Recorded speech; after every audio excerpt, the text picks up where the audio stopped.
إلى حضرة حبيبنا وشفيعنا رسول الله صلى الله عليه وسلم وآله الكرام وأصحابه العظام. شيء لله ولهم الفاتحة. أعوذ بالله من الشيطان الرحمن الرحيم. إياك نعبد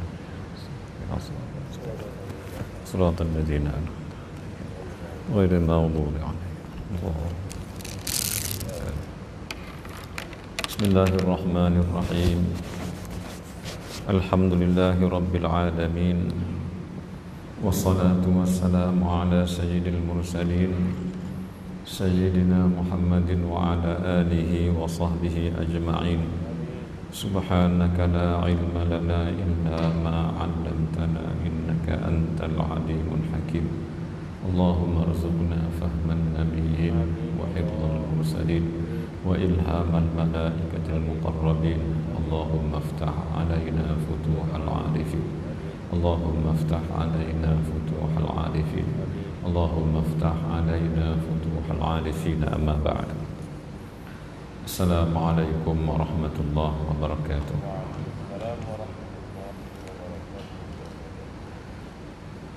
Sampai fanzur ila nafsika thumma intaqili.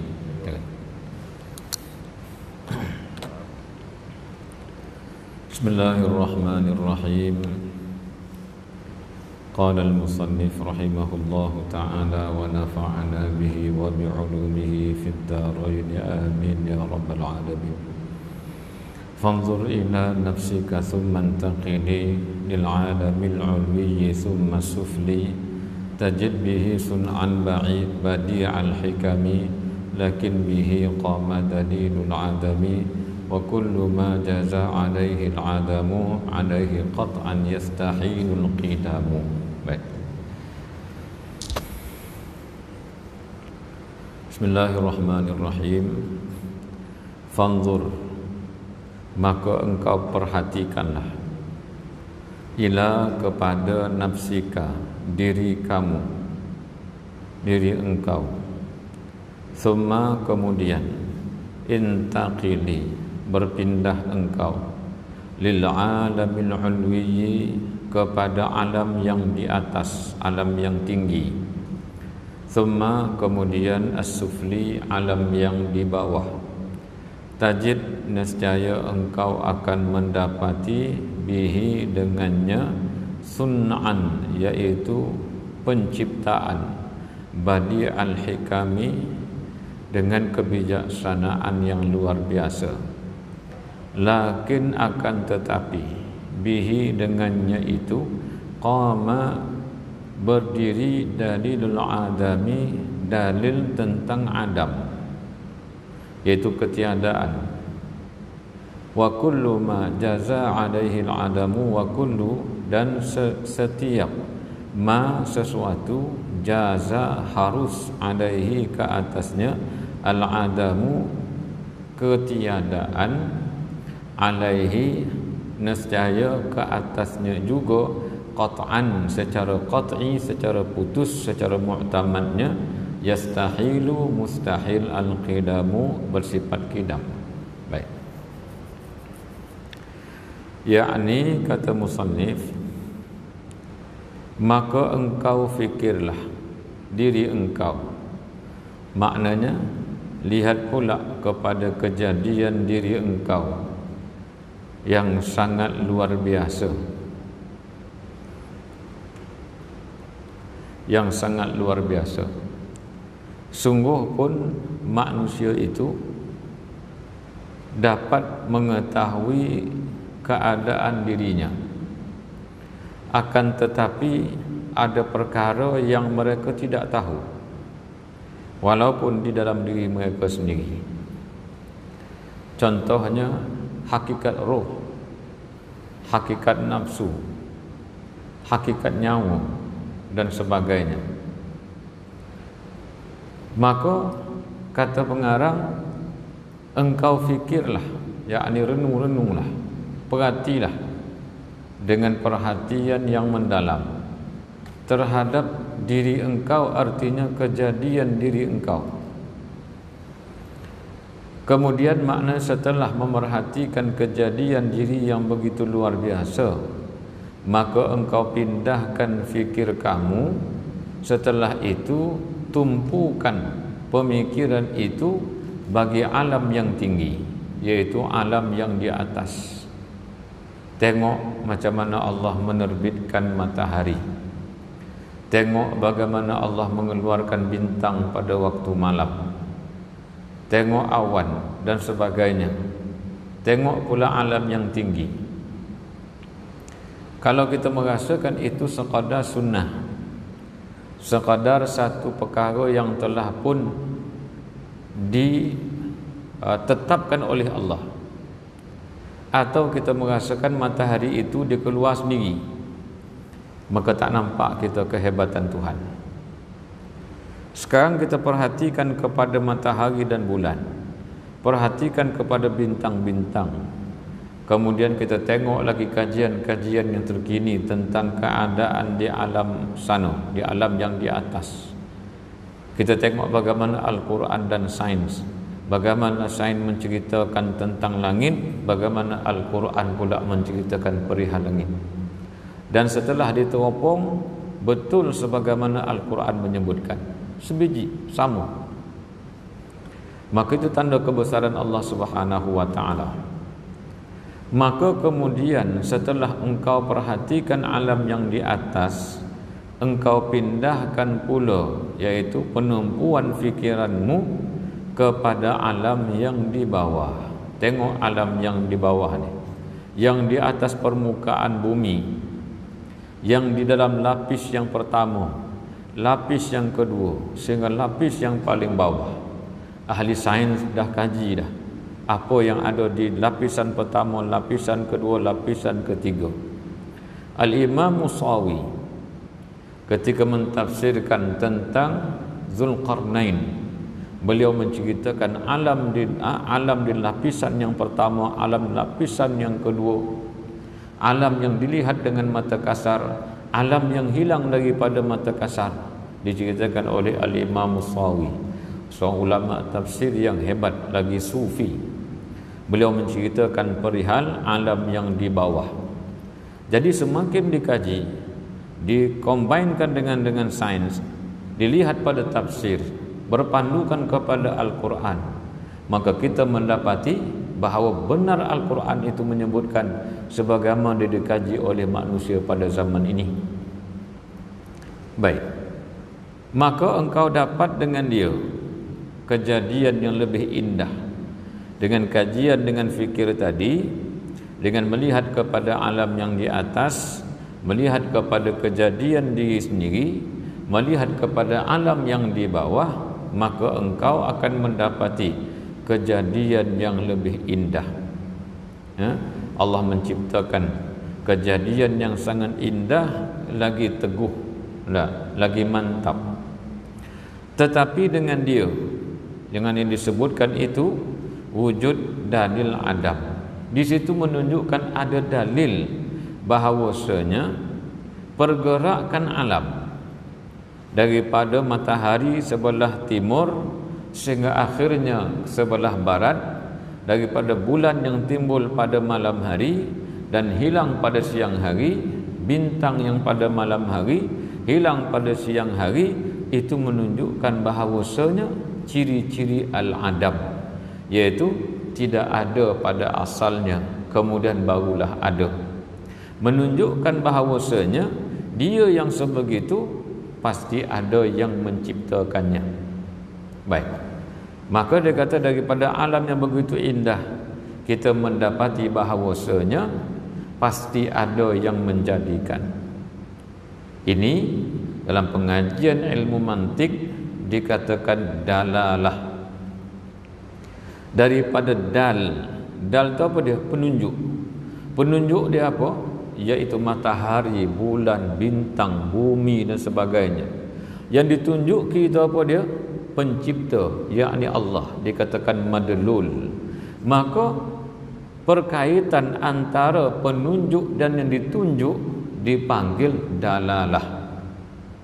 Yang kita kata dalalah iaitu penunjukan terhadap kewujudan Allah Subhanahu wa taala. Maka alam yang berubah-ubah, kita melihat bagaimana penyakit datang, penyakit pergi. Kemudian alam ini pula rumput kejap panjang, kejap pendek. Itu menunjukkan apa dia? Menunjukkan bahawasanya sesuatu yang berubah itu adalah baharu. Artinya baru ada. Kalau dia baru ada, artinya ada yang mengadakan dia.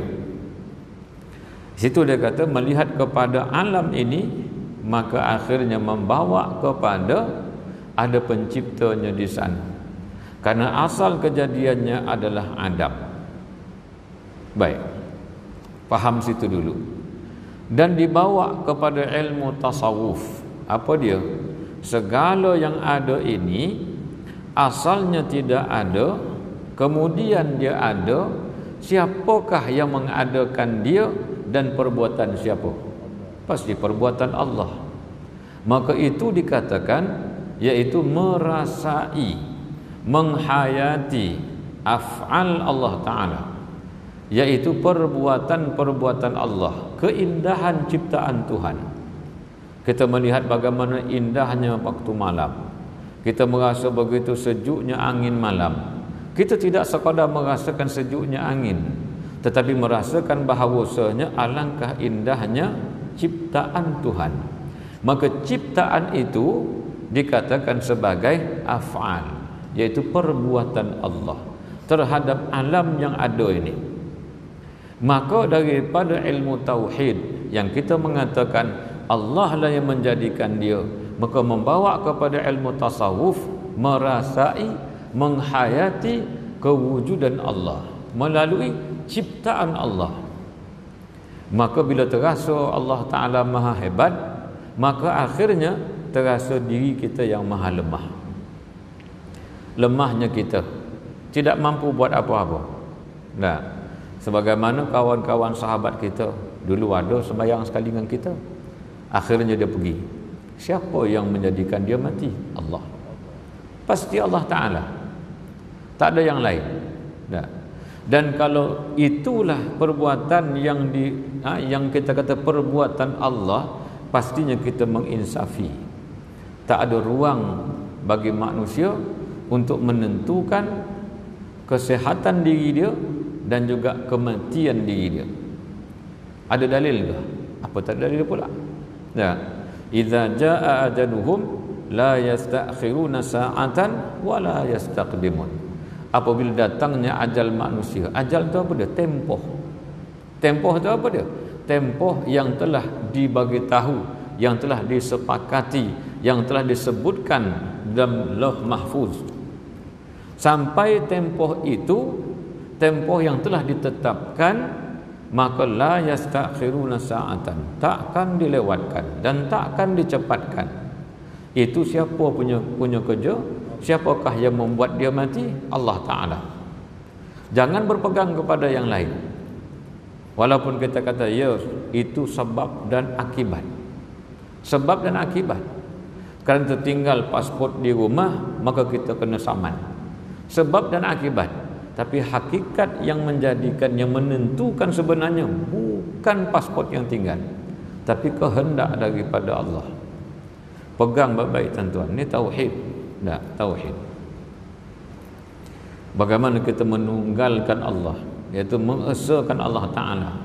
Malah kehidupan kita ini yang mengatur cuma Allah, tidak ada yang lain daripada Allah Ta'ala. Baik. Maka apabila bukan, dan tiap-tiap barang yang harus atasnya, tiap-tiap barang yang harus atasnya itu Adamnya ini apa dia? Ketiadaan pada awalnya, asalnya tidak ada. Halnya putus makna mu'tamad, maka muhal, maka mustahil pula. Muhal makna mustahil. Atasnya, atas sesuatu itu bersifat kidam, tidak akan bersifat kidam, tidak akan bersifat sedia ada. Kidam ini apa dia? Qidam ini salah satu daripada syarat ketuhanan. Nak kita kata dia Tuhan, dia mesti ada sifat qidam. Selama mana tidak memiliki sifat qidam, sekalipun dia baqa', dia kekal katakan, sekalipun dia mukhalafah lil hawadis katakan, sekalipun dia qiyamu ta'ala binafsih, sekalipun dia wahdaniyan, tetapi tidak qidam, maka ternafi ketuhanan dia. Maka makhluk ini walau bagaimana hebat dia sekalipun, tetapi tidak bersifat dengan qidam, maka dia bukan Tuhan untuk memberi manfaat atau mudarat kepada sesiapa pun. Dan sebab tu kita kena pegang sungguh-sungguh tuan-tuan, ya. Yang tauhid ni nak kita kata modal kita di alam sana. Sejauh mana semasa kita hidup yakin kita dengan Tuhan, ya. Sejauh mana yakin kita dengan Allah Ta'ala. Baik. Kemudian kalau tidak qidam, maka lazimlah baharunya, iaitu baharu sesuatu tadi. Baharu maknanya baru ada. Baru ada artinya diciptakan oleh zat yang wajibul wujud, zat yang wajib ada, yakni Allah. Baik, apa cerita dia ni? Ceritanya adalah segala yang ada ini cuma satu penunjukan terhadap wujudnya zat yang maha hebat yang bernama Allah, yang menjadikan dia, yang menentukan dia, yang mentakdirkan dia. Tak ada siapa yang boleh mentakdirkan manusia melainkan Allah. Tidak ada siapa yang boleh menjadikan alam ini melainkan Allah. Tidak ada siapa yang boleh menyekat apa saja kecuali Allah. Itu tauhid. Dah. Maka segala yang ada ini menjurus kepada yang satu, iaitu Allah Ta'ala. Apa jua, lihatlah, fikirlah apa pun yang difikirkan dalam otak manusia itu adalah makhluk Allah. Dan terfikir dalam otak kita ni, kita fikir apa sekarang? Kata kita fikir apa? Tentang nak balik ni singgah berguti John. Yang dalam fikiran kita tadi itu kesemuanya makhluk Allah Ta'ala. Dan itu makhluk Tuhan belaka, yang menunjukkan bahawasanya ada yang menggerakkan pemikiran itu, iaitu zat yang wajibul wujud yang namanya Allah. Baik.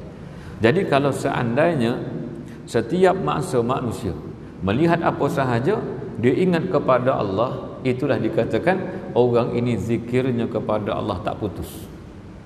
Bukan bermakna setiap masa lidah dia nyebut Allah, Allah, Allah, Allah. Tidak. Tak semestinya. Tetapi hati dia yang sentiasa berta'alluq kepada Allah Ta'ala, sentiasa terkait dengan Tuhan. Apa je dia lihat, dia nampak, dia rasakan Allah. Dah. Dilihatnya alam ini, dilihatnya kebijaksanaan Allah. Dilihatnya apa sahaja rezeki yang datang, dilihatnya adalah rezeki yang datang daripada Allah. Banyak dia dapat ketentuan daripada Allah, sikit dia dapat Allah tentukan sedikit, bukan manusia. Jadi kalau begitu, maka datanglah sifat apa dia? Sifat sabar pun datang. Nah, sifat redha pun datang. Sifat qanaah pun datang. Sifat tawakal pun datang. Bila semua sifat-sifat yang baik itu datang, maka bersihlah hati dia. Hati yang sentiasa ingat kepada Allah ni tadi, dia membersihkan hati.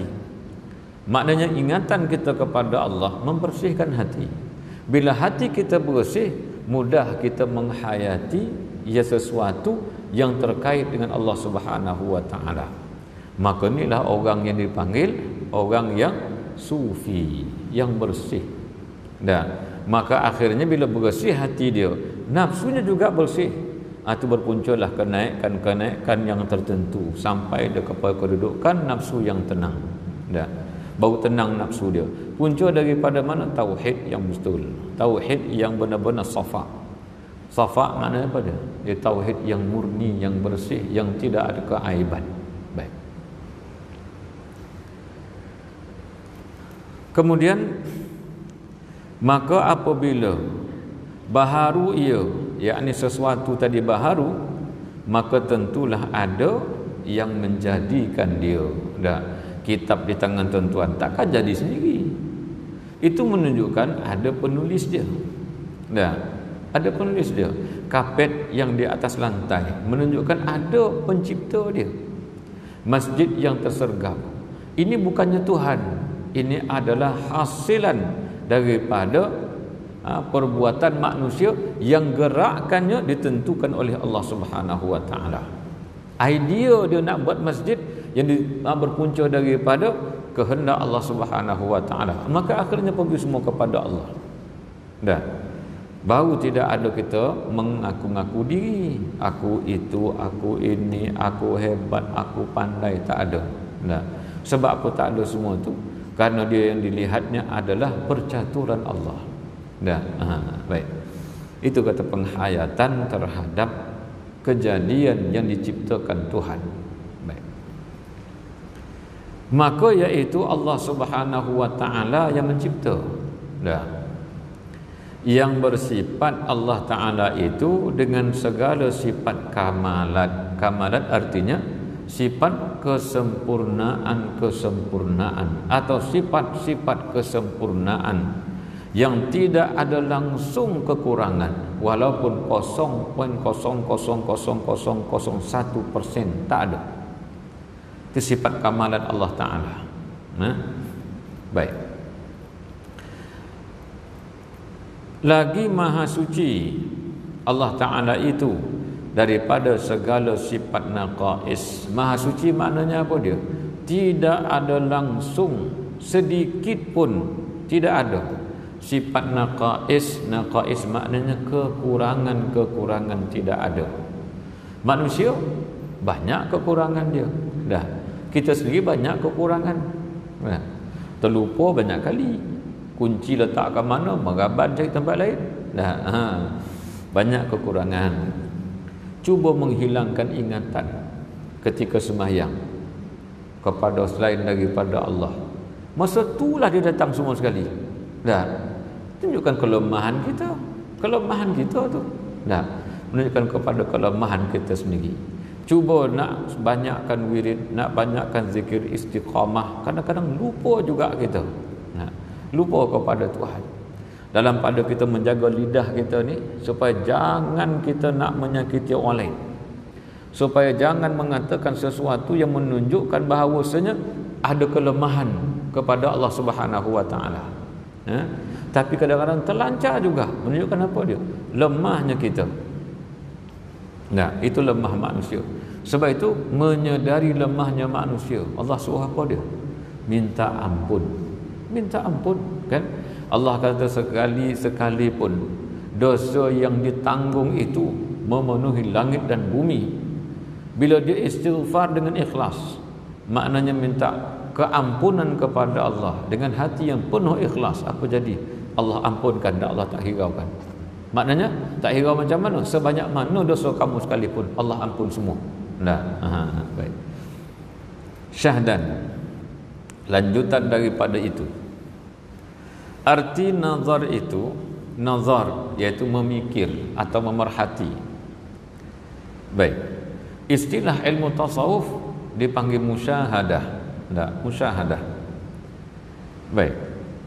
Arti nazar itu iaitu mentertibkan, menyusun, mentertibkan dua maklum. Dua maklum artinya dua qadiyah. Dalam ilmu mantik dipanggil dua qadiyah. Dua maklum artinya dua baris ayat yang kedua-duanya bersifat tasawur, ya, kemudian akan melahirkan satu keputusan yang dipanggil natijah. Baik, maklum tu macam mana? Seperti kita kata begini, alam ini berubah-ubah. Itu satu kenyataan, satu statement. Adakah benar berubah-ubah ataupun tidak berubah-ubah, itu belum tentu lagi. Alam ini berubah-ubah. Lagi, setiap yang berubah-ubah itu adalah baharu, maka alam ini pasti baharu. Maka setiap mana alam ini berubah-ubah, itu maklum yang pertama, itu rangkap yang pertama, dipanggil maklum yang pertama. Yang kedua, setiap yang berubah-ubah itu pasti baharu, maka itu adalah maklum yang kedua. Itu dia kata mentertibkan, menyusun dua tadi itu, rangkap tadi, atau dua maklum, dua perkara yang dimaklumi, ya, atau lebih daripada dua maklum, supaya sampai kepada maklum yakin, yakni keputusannya. Alam ini berubah-ubah, itu maklum yang pertama. Setiap yang berubah-ubah itu pasti baharu, itu maklum yang kedua. Maka maklum yang yakinnya apa dia? Alam ini pasti baharu. Itu jawapan kedua rangkapnya tadi. Baik. Seperti kita kata, itu nazar nama dia. Itu nazar. Seperti kita hendak meyakinkan baharu alam. Kita nak meyakinkan alam ini baharu ada. Artinya ada pencipta yang menjadikan dia. Maka dikata, ini contoh maklum yang pertama, maklum yang kedua. Bermula alam itu berubah-ubah. Tadilah, itu maklum yang pertama, atau suku kata yang pertama, atau rangkap yang pertama. Dan tiap-tiap yang berubah itu tentu baharu. Ini maklum yang kedua. Maka yakinkanlah olehmu bahawa sesungguhnya alam itu tentu baharunya. Baik. Maka tiap-tiap baharu itu, setiap yang baharu, bila dah kita kata alam ini pasti baharu, ada yang menjadikan dia. Ada yang menjadikan dia daripada tak ada kepada ada. Baik. Dan iaitu yang menjadikan dia itu Allah Subhanahu wa taala, yang bersifat dengan sifat uluhiyah. Sifat uluhiyah apa dia? Erti uluhiyah ialah sifat ketuhanan. Apa dia sifat ketuhanan? Itu istighna'ul ilah an kulli ma siwah wa iftiqaru ilaihi kullu ma adah. Istighna, maha kaya Allah Ta'ala daripada yang lain, dan memerlukan yang lain itu kepada Allah. Itu namanya sifat uluhiyah, sifat ketuhanan. Kalau kita kira berapakah semuanya, ada 68. Nah, kalau kita kira yang sifat 20 aja, 20 wajib, 20 mustahil, 1 harus, jadi 41. Campur dengan Nabi, 4 wajib, 4 mustahil, 1 harus, jadi 9. 9 campur 41 jumlahnya 50, dipanggil aqaidul iman. Tapi kalau kita bincang lebih dalam, kita kaitkan dengan sifat uluhiyah, istighna, iftiqar, maka jumlahnya menjadi 68. Nah, baik. Nanti kita akan belajar ni 68 ni. Bila? Entahlah, ya. Sebab kitab kita tabal ya. Saya tak tahulah bila nak sampai situ. Ya, tabal ni. Mudah-mudahan tuan, kan? Tapi jangan risau. Kita kata entah siapa habis dulu. Entah kita habis dulu, entah saya habis dulu. Tak ada apa-apa. Karena kita nak meninggal dalam keadaan kita belajar. Kita belajar. Baik. Banding orang tak belajar. Maknanya dia dah tahu. Dia dah tahu kesalahan itu tertanggung di atas dia. Kita belajar artinya kita belum tahu cukup lagi. Baik. Kalau salah pun salah sebagai seorang yang masih belajar. Baik. Kemudian itu istighna dan juga iftiqar. Baik. Artinya Allah tidak perlu kepada kita, tetapi kita perlu kepada Allah. Itulah sifat ketuhanan. Semua manusia, semua makhluk ni menumpu kepada Allah. Walhal Allah tidak mengambil sedikit pun manfaat daripada apa yang Allah Ta'ala ciptakan. Kita ke siapa sahaja tak, Allah tak ambil manfaat. Bahkan manfaat itu kembali kepada hamba itu sendiri. Kan? Baik. Kita tak semayang, katakan. Tak semayang, tak nak semayang. Kita tak semayang tadi itu adakah menjatuhkan darjat ketuhanan Allah? Tak. Tapi siapa yang bakal diseksa?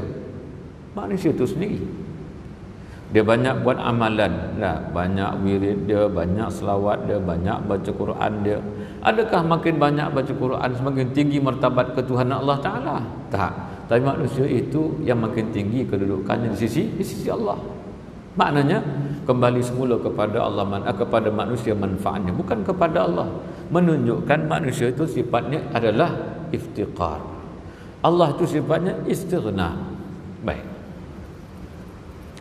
Dan ditanyai setengah ulama.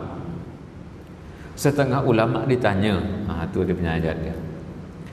Daripada tanda, daripada artinya tentang Ditanyai setengah ulama tentang tanda wujud Allah Subhanahu wa taala yang bersifat dengan sifat uluhiyah, sifat ketuhanan. Ditanya, ulama ditanya, tanda Allah itu bersifat dengan sifat istighna dan iftiqar makhluk kepada dia. Maka menjawab ulama dengan tahi unta, iaitu yang menunjukkan ada yang mempunyai dia, yang mempunyai tahi unta tadi. Artinya tahi unta mustahil ada di situ kalau tidak ada untanya. Maka tahi itu dipanggil dal, unta itu dipanggil madlul, cara dapatannya dipanggil dalalah. Baik, jadi nak mudahnya begini, tahi unta tidak akan ada di situ kalau tidak ada untanya. Alam ini tidak akan ada kalau seandainya tidak ada penciptanya. Pasti penciptanya itu bersifat dengan sifat ketuhanan, yakni Allah Ta'ala. Baik. Dan kata setengah ulama radhiyallahu anhum, dan yang menunjukkan wujud Allah Subhanahu wa Ta'ala itu apa dia? Perahu berlayar di dalam laut yang terlebih luas. Itu tanda, dia kata. Itu sebahagian tanda wujud Allah Subhanahu wa taala. Baik. Kat mana tanda dia? Depan dia dicerita. Maka iaitu menunjukkan atas wujud Allah Subhanahu wa taala. Itu yang pertama sekali. Bagaimana laut tersebut dia berombak-ombak. Nah, bagaimana laut itu ada di situ kalau tidak ada penciptanya? Kapal yang berlayar atas lautan, kita cukup yakin kapal itu ada tukang dia yang membuat kapal tersebut. Kalau begitu, apa beza dengan lautan yang menjadi tempat berlayarnya kapal tersebut? Pasti ada penciptanya. Ini kita nampak manusia yang cipta. Laut bukan manusia cipta, tapi siapa? Allah. Dan siapakah yang menciptakan idea kepada nakhoda tadi untuk berlayar di lautan? Allah Ta'ala. Maka akhirnya yang kita lihat, yang dibuat manusia semuanya kembali kepada Allah. Baik. Yang bersifat kudrah. Kudrah apa dia? Iaitu yang berkuasa menjadikan lautan. Dan iradah, yang berkehendak menjadikan lautan dan berkehendak menjadikan manusia dan yang mampu menciptakan kapal tersebut. Baik. Dan ilmu mengetahui, artinya Allah mengetahui segala-galanya. Yang mana laut tadi bergelombang, setiap gelombang lautan itu kesemuanya diketahui oleh Allah Ta'ala. Dan hayat, iaitu menunjukkan bahawasanya hidupnya manusia yang membawa kapal itu menunjukkan pastinya Allah juga bersifat dengan hayat. Cuma hayat yang ada pada manusia, hayat dengan nyawa, hayat ada pada Allah bukan dengan nyawa. Baik. Dan barang sebagainya. Cukup dia kata satu kapal berlayar di lautan, maka dapat kita petanda tentang wujudnya Allah, kudrahnya Allah, iradahnya Allah, ilmunya Allah dan sebagainya. Maka inilah kenal apa dia? Ma'rifah. Dia kata. Maka inilah ma'rifat di dalam wajib nazar. Ya. Inilah dia kata ma'rifat di dalam wajib nazar atas, iaitu kewajiban atas orang yang awam. Maknanya orang yang kebanyakan, ini cara dia, tengok pada lautan, tengok pada kapal berlayar. Kapal tak akan ada kat situ kalau tidak ada yang menciptakan kapal. Lautan juga tidak ada kat situ kalau tidak ada penciptanya. Kapal kita kata secara zahirnya manusia cipta, lautan takkan dia ada sendiri. Maka Allah Ta'ala, maka dia kata inilah cara ma'rifatnya orang awam. Baik. Dan engkau kiaskan atas demikian itu, makna contoh-contoh yang lain kiaskan daripada contoh ini. Baik. Dan arti nama Allah Ta'ala itu dan arti nama alam itu, alam ni apa dia? Alam daripada alaman. Alamat tu apa dia? Alamat tu maknanya tanda. Baik. Dan arti nama alam itu iaitu barang yang mawujud, barang yang wujud lain daripada Allah Subhanahu wa taala dan sifatnya Allah. Maknanya lain selain daripada Allah, selain daripada sifat Allah, kesemuanya dinamakan alam. Malaikat alam, syurga alam, manusia alam, langit alam. Idea manusia alam, bisikan hati manusia alam. Asalkan dia bukan Allah, itu alam. Baik, alam itu apa dia? Tanda. Tanda apa dia? Kesemuanya itu tanda yang menunjukkan kepada Allah. Dan sifat-sifat Allah. Maka orang yang memerhatikan itu dipanggil nazir. Dan yang cara memandang memikir tadi dipanggil nazar. Pemerhatian dalam bahasa kita. Dalam bahasa Arab nazar lah. Dalam bahasa ni iaitu pemerhatian yang mendalam. Baik. Kemudian soal, betapa dinamai alam? Betapa artinya bagaimana? Bagaimana dinamai akan alam masih wallah, yang lain daripada Allah itu? Maka jawab olehmu. Kalau seandainya ditanya orang, kenapa nama dia alam? Maka jawab olehmu, sebab menunjukkan yang menjadikan dia.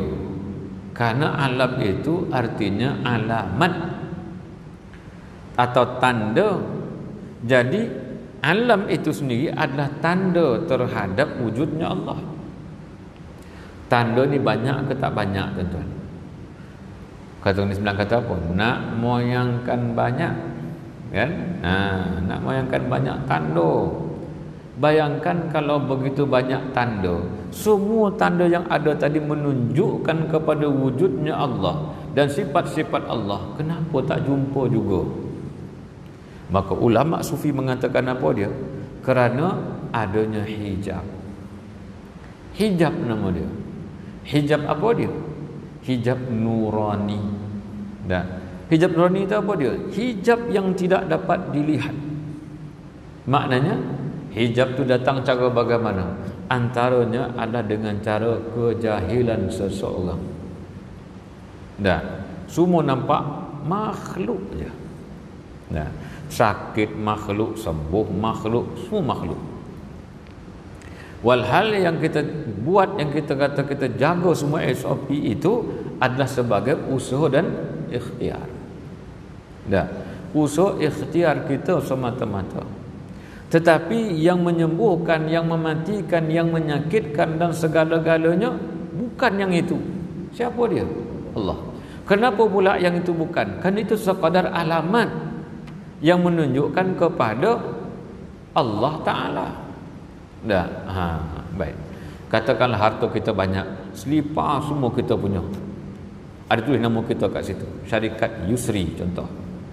Kereta syarikat Yusri, motor syarikat Yusri, kereta bangunan yang bangunkan syarikat Yusri juga. Sebegitu banyak nama dia tapi tak kenal benda tu Yusri. Tak kepelik. Macam itulah bila segala alam yang ada ini penunjuk dia cuma satu je, kepada yang maha berkuasa, yang namanya Allah Subhanahu wa ta'ala. Itu dia kata bahawa itulah tanda yang menunjukkan kepada yang menjadikan alam itu, yakni Allah Subhanahu wa ta'ala. Baik. Dan itu Allah Subhanahu wa ta'ala yang bersifat uluhiyah, itu bersifat dengan sifat ketuhanan.